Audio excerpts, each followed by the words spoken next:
ಸಂಪನ್ಮೂಲ ಕ್ರೋಢೀಕರಿಸುವಲ್ಲಿ ಸರ್ಕಾರ ವಿಫಲ.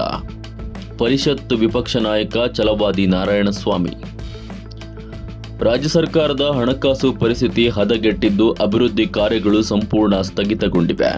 ಅಭಿವೃದ್ಧಿ ಯೋಜನೆಗಳ ಅನುಷ್ಠಾನಕ್ಕೆ ಅಗತ್ಯ ಸಂಪನ್ಮೂಲ ಕ್ರೋಢೀಕರಿಸುವ ನಿಟ್ಟಿನಲ್ಲಿ ವಿಫಲವಾಗಿರುವ ಸರ್ಕಾರ ಪ್ರತಿಯೊಂದಕ್ಕೂ ಕೇಂದ್ರ ಸರ್ಕಾರದ ವಿರುದ್ಧ ಆರೋಪ ಮಾಡುವುದು ಸರಿಯಲ್ಲ ಎಂದು ವಿಧಾನ ಪರಿಷತ್ ವಿರೋಧ ಪಕ್ಷದ ನಾಯಕ ಛಲವಾದಿ ನಾರಾಯಣಸ್ವಾಮಿ ತಿಳಿಸಿದ್ದಾರೆ.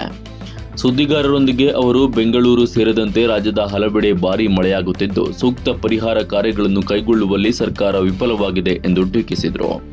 ರಾಜ್ಯದಲ್ಲಿನ ಕಾಂಗ್ರೆಸ್ ಸರ್ಕಾರ ತನ್ನ ವೈಫಲ್ಯಗಳಿಂದಾಗಿ ಜನಮನ್ನಣೆಯನ್ನು ಕಳೆದುಕೊಂಡಿದೆ. ಬೆಂಗಳೂರಿನಲ್ಲಿ ಭಾರೀ ಮಳೆಯಿಂದಾಗಿ ತಗ್ಗು ಪ್ರದೇಶಗಳು ಜಲಾವೃತಗೊಂಡಿದ್ದು, ಜನರು ತತ್ತರಿಸುವಂತಾಗಿದೆ.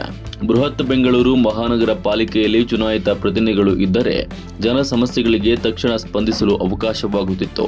ಆದರೆ ಸರ್ಕಾರ ಮಹಾನಗರ ಪಾಲಿಕೆ ಹಾಗೂ ಜಿಲ್ಲಾ ಮತ್ತು ತಾಲೂಕು ಪಂಚಾಯಿತಿ ಚುನಾವಣೆಗಳನ್ನು ಸೋಲಿನ ಭಯದಿಂದ ನಡೆಸಲು ಹಿಂಜರಿಯುತ್ತಿದೆ ಎಂದರು.